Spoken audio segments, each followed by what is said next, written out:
কেমন হয় এই ধরনের মানুষ? মাথার চুলে দুটি ঘূর্ণি। জ্যোতিষশাস্ত্রে এর অর্থ কি জানেন? কেমন হয় এই ধরনের মানুষ? মাথার চুলে দুটি ঘূর্ণি মানে দুইবার বিয়ে। ছেলেবেলায় ঠাট্টার ছলে অপ্রস্তুত করে ফেলার জন্য অনেকে এমন কথা হয়তো বলতো।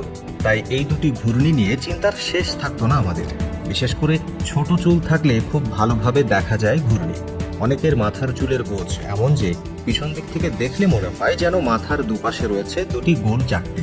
ছোটবেলায় নিজের সন্তানদের মাথায় এমন দুটি গোল চাকতি দেখে ভয় পেয়ে যেতেন মা বাবারা।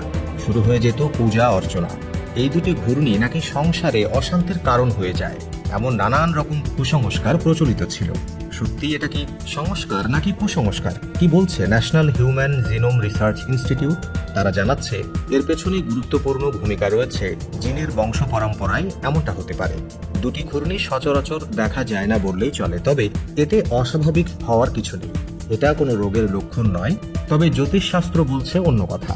এমন ঘূর্ণি যাদের থাকে তারা নাকি প্রচুর সম্পত্তির অধিকারী হয়ে থাকেন এবং সে খুব সৌভাগ্যবান হয়ে থাকেন।